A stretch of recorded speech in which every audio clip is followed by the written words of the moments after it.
वैसे तो हम एक्सेल की कई सारी बेसिक चीज़ें जान चुके हैं, लेकिन आज की क्लास में हम और कुछ ऐसी बेसिक चीज़ें सीखेंगे जिनकी हमें आगे ज़रूरत पड़ सकती है।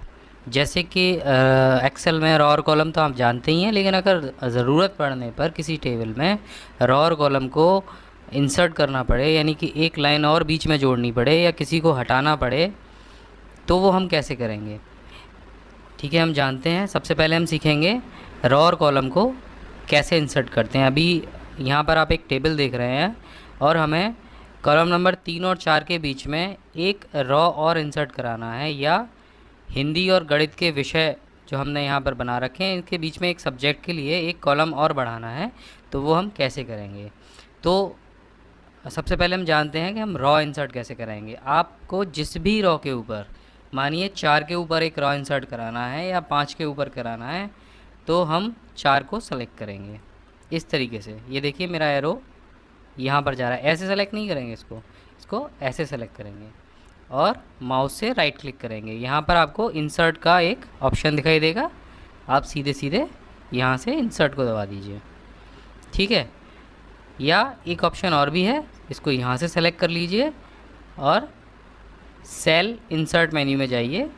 यहाँ पर आपको इंसर्ट रॉ का ऑप्शन दिखाई देगा, आप क्लिक कर दीजिए, ये इंसर्ट हो गई। अभी मानिए यहाँ पर मुझे 4 के ऊपर 3 रॉ और इंसर्ट करानी होती, तो हम मुझे क्या करना होता, तो मैं 4 के ऊपर 3 रॉ को सेलेक्ट करता, राइट क्लिक करता और इंसर्ट का बटन दबाता। सॉरी, ये गलत हो गया। 4 के नीचे मैं 3 रॉ को सेलेक्ट करता और इंसर्ट का बटन दबाता, तो 4 के ऊपर 3 रॉ और बढ़ जाती। इसी तरीके से कॉलम का है, आपको हिंदी और गणित के बीच में एक कॉलम इंसर्ट कराना है। आप गणित वाले कॉलम को सेलेक्ट कीजिए, यानी डी को, उस पर राइट क्लिक कीजिए और इंसर्ट का बटन दबा दीजिए। ठीक है, अभी ऐसे ही इन दोनों के बीच में अगर मुझे 3 कॉलम और बढ़ाने होते, तो मैं इस तरीके से 3 कॉलम सेलेक्ट करता और इसको इंसर्ट करा देता।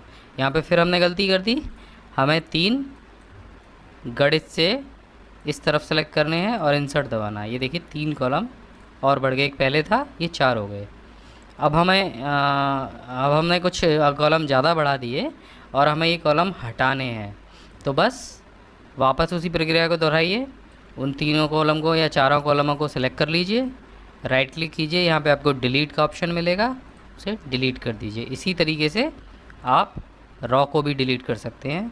तीनों रॉ को एक साथ सेलेक्ट कीजिए, राइट क्लिक कीजिए और डिलीट कर दीजिए।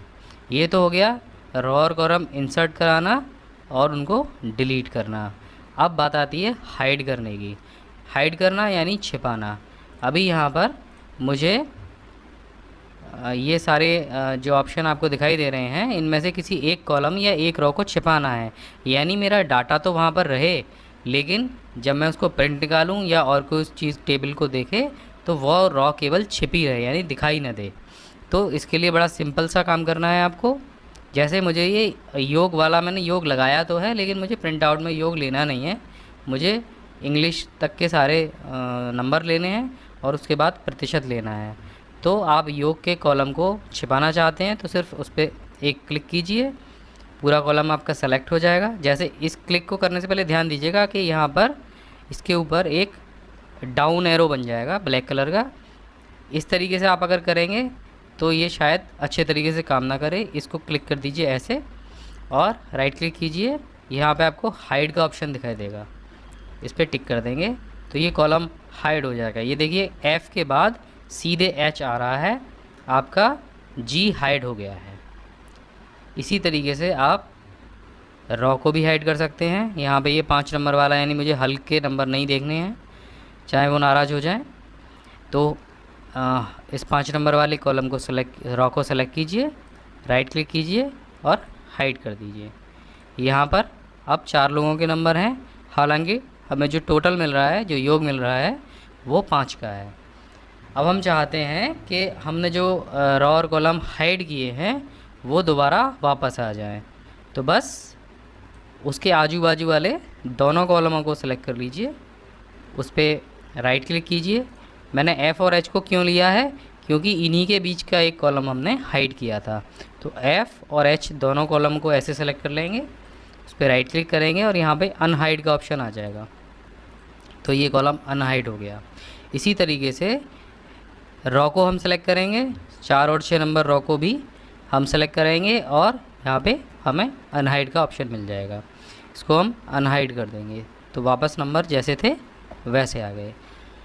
तो आप सीख गए होंगे कि रॉ और कॉलम को हाइड कैसे करते हैं। इसका यूज़ आपको बाद में पता चलेगा, हम बाद में जानेंगे कि हाइड कॉलम और रॉ को हम यूज़ कैसे ले सकते हैं, अपने प्रयोग में कैसे ले सकते हैं।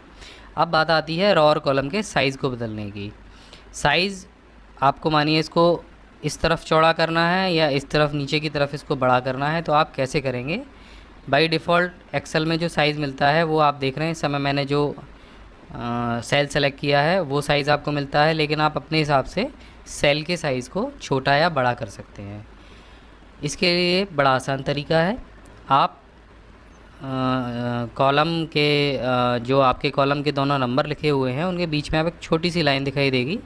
जब इस लाइन पर आप अपना माउस का कर्सर ले जाएंगे तो ये 2 साइड तीर बन जाएंगे इस पर, बस यहीं इसको क्लिक कर लीजिए और आप कॉलम की विड्थ को अपने हिसाब से चेंज कर सकते हैं। ये देखिए, मुझे और बड़ा कॉलम चाहिए, मैंने इसकी विड्थ को और बढ़ा दिया और छोटा कर दिया। इसी तरीके से आप रॉ की भी हाइट को बदल सकते हैं। रॉ की ये देखिए सेल, ये जो एक सिलेक्शन वाले सारे सेल हैं एक लाइन के, इस रॉ के जितने भी सेल हैं वो सभी बदल जाएंगे, सभी की हाइट चेंज हो जाएगी। इसी तरीके से कॉलम की भी विड्थ यानी कि लंबाई बदल जाएगी। ये देखिए, ये देखिए, अगर आप चाहते हैं कि आप एक साथ सभी का सेल्स की विड्थ को चेंज करें तो आप एक साथ सभी सेलों को सेलेक्ट कर लीजिए, फिर एक किसी कॉलम के बीच में जाइए और वहाँ पर बदल दीजिए। देखिए एक साथ सभी कॉलम्स की विड्थ बदल जाएगी। इसी तरीके से आप रॉ की हाइट को बदलना चाहते हैं तो आप सभी रॉ को सेलेक्ट कर लीजिए और उसको किसी भी एक रॉ के बीच में जाके उसको पकड़ के खींचिए तो सभी रॉ की हाइट बदलने लग जाएगी। अब यहाँ पर एक चीज़ और भी है कि अगर आप चाहते हैं कि ये ऑटोमेटिकली फ़िक्स हो जाए, यानी कि आपने जो भी कंटेंट कॉलम्स में लिख रखा है ये उस कंटेंट के हिसाब से ऑटोमेटिक फ़िक्स हो जाए, तो आप सिर्फ इसको सेलेक्ट कर लीजिए। आपको यहाँ फॉर्मेट में ऑटो फिट टू रॉ और auto fit column width, auto fit raw height और ऑटो फिट कॉलम विड्थ के ऑप्शन दिखाई देंगे। अब जैसे आपको रॉ की हाइट आपकी किसी सेल की अलग है, इस सेल की अलग है, इस सेल की अलग है, इस सेल की अलग है, और आपको ये सारे बराबर बराबर करने हैं, तो या तो ये तरीका है आप माउस से सेलेक्ट कीजिए और इनको बराबर कर लीजिए अपने हिसाब से, नहीं तो आप इस ऑप्शन को यूज़ कीजिए, इसमें सभी को सेलेक्ट कर लीजिए और auto fit to row height, तो ये अपने आप ऑटो फिट हो जाएगा। इसी तरीके से इसमें मैंने किसी सेल की अलग हाइट कर दी, किसी सेल की अलग कर दिया। अब इसको मुझे एक बराबर करना है और ऑटो फिट करना है, बस सेलेक्ट कर लीजिए, जाइए ऑटो फिट कॉलम विड्थ, इसको क्लिक कर दीजिए। ये आपके कंटेंट के हिसाब से, यानी आपने जो भी अंदर लिख रखा है उसके हिसाब से उसकी विड्थ को यानी लंबाई को बिल्कुल ठीक कर देगा। अब सेकंड नंबर एक और है, शीट को रीनेम करना। यहाँ पर हमने पहले बताया था काम करने के लिए आपको एक्सेल में 3 शीट्स मिलती हैं, इन पर बाय डिफ़ॉल्ट नाम होता है शीट 1, शीट 2, शीट 3, और अगर आप कोई और शीट भी इसमें इंसर्ट कराएंगे, जैसे यहाँ पे ये बटन दे रखा है, तो शीट 4 नाम उसका आएगा। यहाँ पे इंसर्ट नहीं हो रही, कुछ परेशानी है। अब इसको हमें रीनेम करना है, यानी हमें अपने हिसाब से शीट में हमने रिज़ल्ट तैयार किया है तो हमें शीट को रिज़ल्ट नाम देना चाहते हैं, तो बस इस पर डबल क्लिक कीजिए और रिज़ल्ट लिखकर एंटर कर दीजिए। तो इस शीट को आप इस तरीके से रीनेम करते हैं, या तो राइट क्लिक कीजिए और रीनेम के ऑप्शन पे चले जाइए। इस तरीके से आप इसमें शीट को रीनेम कर सकते हैं। अब ऑप्शन आता है शीट को डिलीट करना, यानी आप चाहते हैं मैं इस वर्कबुक में केवल एक ही यही रिज़ल्ट वाली शीट को रखूँ, बाकी सारी शीटें जो फालतू हैं, खाली हैं, उनको हटा दूँ। या फिर आपने कई सारी शीटों पर काम कर रखा है, आपको किसी फ्रेंड को वो फाइल भेजनी है, आप नहीं चाहते कि उस शीट के अलावा कोई और भी शीट आपके दोस्त के पास जाए, तो आप बाकी की शीट को डिलीट कर सकते हैं। जैसे ये शीट मुझे किसी को नहीं भेजनी है, तो मैं इस शीट को डिलीट कर देता हूँ। ये देखिए, राइट क्लिक कीजिए और डिलीट कर दीजिए। अब एक और ऑप्शन है शीट को हाइड करना। जैसे हमने सेल हाइड किया था, उसी तरीके से शीट हाइड होती है। शीट हाइड करने का भी यही मतलब है, अगर आपको किसी को नहीं दिखाना चाहते हैं कि आपने शीट पे काम क्या किया है और वो सार्वजनिक फ़ाइल है, यानी कोई भी उस फाइल को खोल के देख सकता है, तो आप शीट को हाइड कर दीजिए। राइट क्लिक कीजिए और हाइड। लेकिन यहाँ पर ये हमसे कह रहा है कि केवल यहाँ पर एक ही शीट है जो कि देखने योग्य है, तो आप उसे हाइड नहीं कर सकते हैं। ठीक है, तो यहाँ पर आप एक वर्कशीट और इंसर्ट करा लीजिए। अब देखिए रिज़ल्ट वाली शीट हाइड हो जाएगी। हाइड। अब आपको यहाँ पे सिर्फ एक ही शीट दिखाई दे रही है और कोई शीट नहीं है।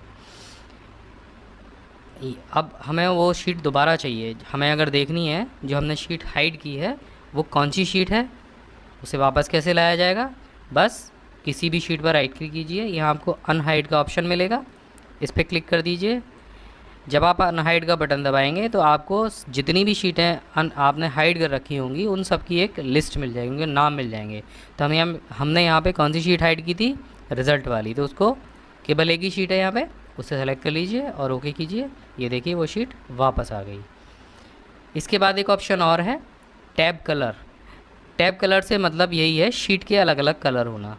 मैं चाहता हूँ मेरे रिज़ल्ट वाली जितनी मैंने मानिए 10 रिज़ल्ट तैयार किए हैं, class first, class second, class third, class fourth, और उनके अलग अलग मुझे पढ़ने की ज़रूरत ना हो, मैं केवल कलर देख के पहचान लूँ कि वो जो शीट है वो उस पर किस क्लास का रिज़ल्ट मैंने बनाया था। तो मैंने ये जो रिज़ल्ट है मैं चाहता हूँ इसका शीट रेड कलर से दिखाई दे। अभी तो ये कुछ स्काई ब्लू है, तो यहाँ पे टैब कलर का ऑप्शन आएगा, इस पर राइट क्लिक कीजिए और मैं चाहता हूँ ये रेड कलर से दिखाई दे, यहाँ पर रेड कलर दे दीजिए।